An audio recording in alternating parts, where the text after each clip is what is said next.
Greetings all, Benny from East West. The last video we made this simple plot chart that showed the swing points.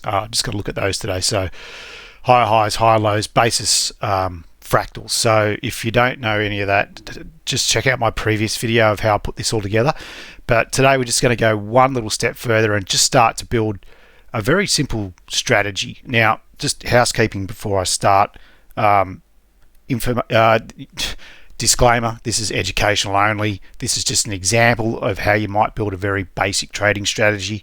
It is not financial advice. If you want to put money into this strategy, that's up to you. Got nothing to do with me.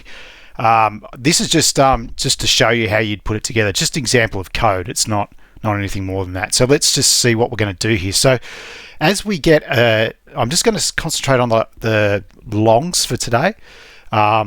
So as we get a higher high and a pullback, what we want to do is when this higher high breaks, we're going to go long, and then we're going to run a trailing stop. Okay, now the trailing stop is just going to be a multiple of an ATR. Okay, so you can see here we've gone long at this point, the stop's trailing. Even though we've got a new higher high here, because we're already in position, we don't go again, and we just stay in the position until we get stopped out.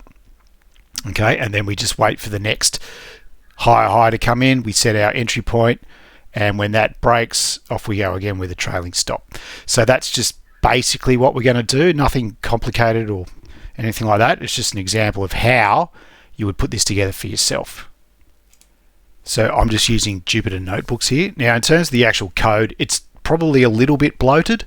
It could certainly be refined and made more efficient, but when I do these videos, I like to just keep everything broken right down so you can sort of understand what the code's doing. And that's important. You've got to understand what's going on, because if you run into problems, which you invariably will, it's just a bit easier to go back through the code and pick out where the problem's coming from. So the first thing we need to do is just to download some libraries. Now, I'll also mention before I start, I'll put a link in the description to the source code. So if you don't want to go through and type all this out because you want to play around with it yourself, go ahead and do so, obviously at your own risk. So first, let's bring in the libraries. So I'm just going to import Pandas. I'm going to use Yfinance, Yahoo Finance. Again, disclaimer, I can't vouch for the accuracy of Yahoo Finance, but I've got no reason to doubt that it's accurate. But if you're ever going to run a trading system or any sort of strategy or back test, the onus is completely on you to make sure that your data is accurate and correct, as obviously it will have an effect on the results if it's incorrect. So I've also got NumPy. I've imported Plotly, .graph objects as GO. If you haven't imported Plotly previously, you'll need to do so. And you do that by just doing a pip install Plotly. And then finally, I'm just going to import Pandas TA as TA. You can use whatever technical analysis library you like. I'm just going to use this one because I just need to get the ATR. So the next cell I've brought in here, I'm just going to nominate a variable called start date. I'm just going to start for this year. A code. So I'm just going to use the SPY just for ease. And I've got a variable here called multi, which I'm also going to use as a multiple of the ATR, so that can be changed around easily if you want. So next, I'm just going to bring in this block of code, which is from the last block of code, which, like I said, is slightly bloated. Probably don't have to do it this, but the long way around. But just to show you, I'm going to work out all the supports and then introduce a column called swing, where we get either a lower high or a higher high. This is the same as the last video. That's done. And I'm going to do the same thing for the resistances. So we got lower lows, higher lows, and higher highs, lower highs. So that's just the fractal lows and fractal highs worked out. Then I'm just going to concatenate those two together into a new data frame called temp. This is the same as the last video. And now I'm just going to also download a fresh data frame called DF and just set the index to the date and change the the index date to pd.datetime. So that's done. That's the same as the last video as well. Then what we want to do is we just want to take that swing column from the temp data frame and merge it into our new DF. So just to show you what that looks like, we've just got our open, high, low, close. Volume's not so much. But we've now got a swing column, and if we bring up a section of this data frame, I think the first one's here, you can see here that we've got a higher high as per our fractal workouts, high, low, high, etc., etc. So they're the swing points as they come in. So next, I'm just going to bring in a new column called ATR, because we're going to use an ATR for a trailing stop. So I'm just using the Pandas technical analysis library, and I'm rounding the number down. So we just need to provide the open, the high, the close. I'm just going to use a 5-day period. And what I've done just for ease is I've just rounded it to 2 decimal points. So it's just a bit neater. So you can see here, here's the 5-day ATR, and that is what we'll use for the trailing stop. Now, next block of code, I probably don't really need to do this. I just found it a little bit easier when I was just fiddling with the plotting. But I'm just going to bring in, even though we're not dealing with shorts today, I'm just going to sort of build this so that I can build the shorts into it in a different video. But basically what we're going to do is every day we're just going to work out where the stop would be if we've got a position. So this will help us a bit in the working out of the trailing stop. So you can see here that this value is basically just the low minus the ATR times the multi, which is 2. So we're just using a trailing stop of 2 times the 5-day ATR below the low for our longs. Okay, so now that that's done, we need to build, I'm going to just build a loop for the trading logic. So we're just going to build a loop for the longs. So to do that, I'm just going to initialize a bunch of variables. I'm going to have a long price, a long date. So that'll just be the price we entered long, the date that we entered long, when we exited the trade, and what price we exited. We're just going to have a long position stop price. We're going to set position to false, and we're going to make 2 lists here, which you don't really need to do unless you tend to use the plotting, but I do like to use the plotting. I'll explain that further down, but I'm just going to make 2 lists, one called long trays and one called long trail. And so here we just need to start our loop for I in range the length of the data frame. So all this means is we're just going to go through each row of the data frame, and then we're going to check the following. If the swing column for this row equals higher high and we don't have a position equals false, then we can set our entry price, our long entry price, to the high of that day. So that would basically just isolate the high point on any day that's got a higher high that we don't have a position in. So for the next part, we're going to say, okay, well, if we do have a long price, meaning that we have previously registered that we've got a higher high and we've got a trigger price to enter, and if the swing column of this particular row is not a higher high, because we don't want to enter that, and position is false. So all we're saying is, if there in the past there was a higher high, we're going to remember that price. And if we do have a price registered and we don't have a position, well, the next thing we're going to check is the high greater than the long price? So have we made a new high beyond the old higher high? And if we have, we're going to record the date that we got in, which is df.index, so just the index of that row. And then we're going to set a long stop price, and what we're going to use is whatever the daily stop long price is for that row. And because we've broken the high, we now have a position, so position equals true. Now, word of warning here, I've got to actually, when I refine this down further, you've got to actually put another check in here, because what if the price opens above the entry price? You don't get filled at the entry price, you get filled at the open price. So there'll be another little line of code in here that basically says if the open is less than the long price and the high is greater than the long price, then you get filled at the long price. But if the open is greater than the long price, then you get filled at the open, if that makes sense. Okay, so if your long price is $400 and we open at $402, you get filled at $402. You don't get filled at $400. So that will be built in when you make it more accurate. But I digress. So the next part we need to check, we're just going to put a little elif in here. So a part of this internal. So if we've got an entry price and the swing doesn't equal high and the position's false, well, as we're going through and checking, if we get a lower high, well, then we don't want to buy any more trades.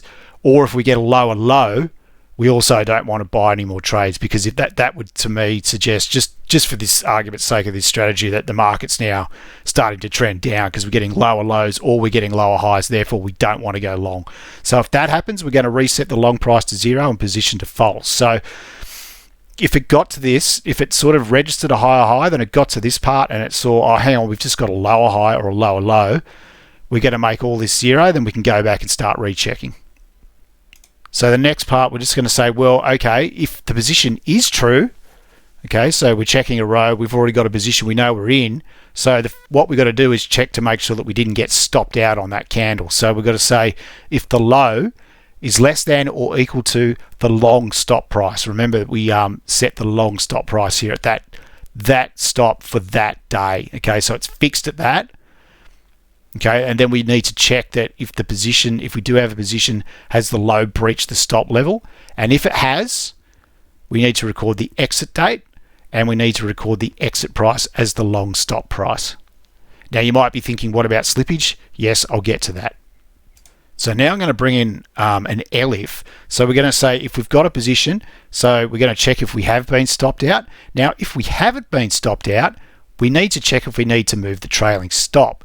So we're going to say if the low is greater than the long stop price, meaning we didn't get stopped out, well, the next thing we need to check is if today's daily long stop price on this row, if this is higher than the price that we were previously using as a stop, then we need to move our stop up. Okay, so this will ensure that the stop gets moved up, but it never gets moved down. So the long stop price will now equal whatever the daily stop long price is in our data frame, and that creates the trailing stop. Now, I'm just going to bring in this line of code. It's not really important for the actual backtesting results, but I just found it was a bit easier for the plotting. So if you're planning to do the plotting, what I'm going to do is each day that we've got a position, I'm going to record what the stop price was. So each day it checks. If the stop doesn't get moved, it just records it for that day. If it does get moved, it'll reset here, and then we'll record that new price. So this will give us a list, basically, of all the stop prices that we have while we've got a position, and that is purely for plotting and nothing else. So if you're not going to plot, don't worry about it. But I suggest you do plot for reasons I'll explain. So now we're going to bring in another if statement.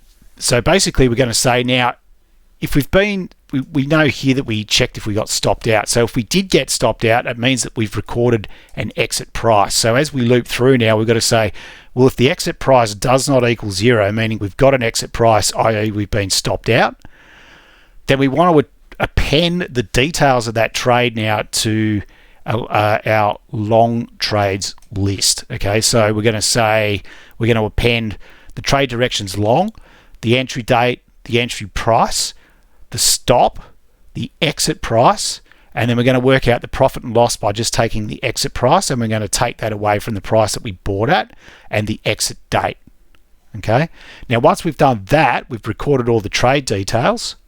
We just need to reset all our variables back to zero, so because we're at the end of the loop, and that way that if we've been stopped out, we've got no position, the code can go all the way back to the start and go on to the next line of code and start the whole process over again. Now we've got two lists, so we want to convert those into data frames.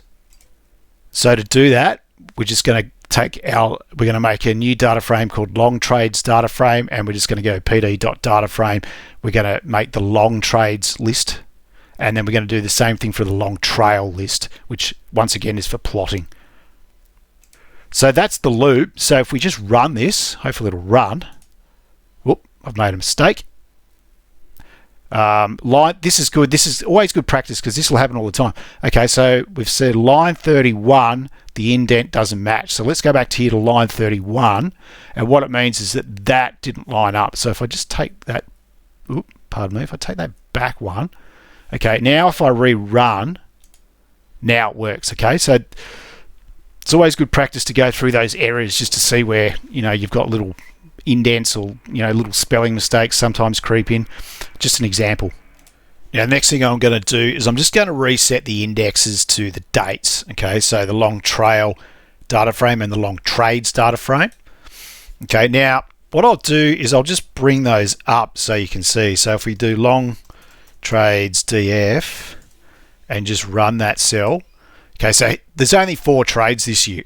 Okay, but you can see here all the details where we entered. I mean, the stop and the exit price will always be the same. I probably didn't need to do both of that. But then we can just work out the P&L. And all it is, of course, is just the exit price, take the entry price. That's it. So we did 4 trades and we won on all of them. So, super. So that's that. But the long trail data frame is basically, if I run that, that's all the stop prices. So you can see that here it's stagnant, but as the price would have got higher, it would have kicked over and got higher. So that, once again, is for the plotting. So what we need to do next is sort of merge all that together. So I'm going to do that. I'm going to merge long trail DF and long trades DF. I'm going to merge both of those data frames into DF. So I'm going to do a double merge. So df.merge long trail data frame stop, because I'm only interested in that stop price. And then you put, once you've done all that, you put a slash and then dot merge long trades DF. I'm just going to put in the entry price. Okay, because this, once again, all this is strictly for plotting, because when we get to the plotting, it'll just make life easier. It was a bit of a wrestle to get it done, but we got it done. So next we'll move on to the plotting itself. Now, once again, disclaimer, as in the last video, I used ChatGPT to help me get this done. And again, I could have nutted it out myself, but I just found that that tool is helpful in doing some of the heavy lifting. As long as you know how to work with it. It can be very frustrating because it can sometimes throw up a lot of rubbish. But once you query it the right way, you can basically get the results that you want. So all we're doing here is extracting some data for the plots, and then it's going to create a basic candlestick. Then it's going to add the stop line. Now, this is why we extracted those stop prices in a list, because basically now it can plot that line, it can plot those values. Let me explain. So here's the DF as we've now merged it all together. And what's happened here is, this is where we've entered a trade. You'll be able to see it on the chart. But now we've got our we've got our stop price. This is our stop price. And you can see as the market moves higher, the stop price is moving all the way until it goes stagnant here because the market's falling, and then finally it breaches. And then we go back to having no stop price because we've got no position. But just for the purposes of plotting, now you can just say, hey, just plot this. Okay, when it gets to NAN, don't plot anything, but just plot that value. It's just a bit easier, believe me. It was a bit of a wrestle. Nonetheless, that was just for an example. So it's going to plot the stop line, and then it's going to notate the swings.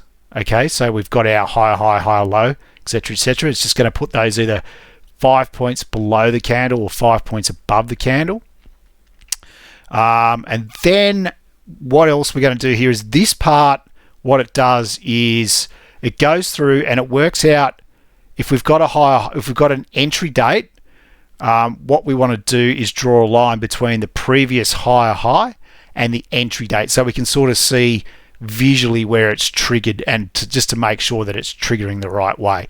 So if I run this, that brings up the chart. So the reason why I go through the trouble of doing all the plotting is because now I can visually check to make sure that the algorithm's producing what I would expect. So this is what I mean. So we've got a higher high here, so we're going to draw a line across the chart until that gets triggered. So it gets triggered on this candle. Now, once again, see, this is a trick. You can see here, this opened at 403.13, but the higher high here was 402.65. So even though right now the algo is set up to record the opening trade at this level, it's wrong. It needs to be at this level. So I will adjust that in future videos. But this is just basics. So we can see now we've got the trailing stop, and we can see here that the trailing stop got breached. The trade was closed. everything stops printing, and now we're just waiting for the next higher high, which we got here. Okay, once it's same thing here, we wouldn't have got the fill at this price. But here's our trailing stop, which doesn't get breached till here. So everything here looks like it's working. Remember, we only got 4 trades, so everything here looks like it's working as it should. So that's great. So just to finish off, so this is our long. These are all the trades. So you can go back and manually check. Okay, but remember, and this is the Stark example here. See here, the high was 402.65, and it's recorded the entry price at 402.65, where it's actually not that. It would have been 403.13. So these results aren't right. They need to be adjusted. But just for the purposes of demonstration, what I'm going to do next, and this is just a very basic how we would start to look at some of this. Obviously, this needs to be done in a lot more detail, which I will do, but we're just going to find out what our benchmark is. So buy price would be the open on the first day of the data frame, and the current is the last close of the data frame. So if we want to do buy and hold, we'd simply take the current price, the last close, and we'll take that away from the price that we bought at originally, which would have been the first line of the data frame, which was the first day of 2023. We're just going to round that down to 2. And then what we're going to do is we're just going to sum these incorrect totals, as we've already discussed, of the profit and loss column. We're just going to add all those up, and we're going to round those by 2. And then we're just going to, for very basics, we're just going to print out, if we bought and hold, basically the spider's gone up $46.05 so far. And our swing return, which we know is also incorrect, is $29.76. So the swing return over 2023 didn't perform as well as the buy and hold on this very, very basic metric. So what I'll do is in future videos, because I don't want these to run too long, in future videos we'll go short as well, and then we'll fix up that problem with the entries to make sure that we're getting the correct entry price. And then we'll start to look at some even greater metrics, because the other thing that we haven't considered here is position size. Because if we invested $1,000 and we made $2.67 on this trade, well, we've got more than $1,000 to reinvest in the next trade. So position sizing obviously will have an effect as we're going short, but we'll leave that for a future video. So thanks for watching. If you want to see more of this, like, subscribe, that sort of thing, comments all help, because I need a bit of love to keep going with this, because it's not like it's instantaneous. It takes a bit of work. So look, I hope you found that helpful. If there's anything else you want to see, or we've got some suggestions, leave it in the comments. I'll try to put the source code, a link for the source code, also into the comments so you can see that. And thanks for watching, and we'll see you next time. Bye for now.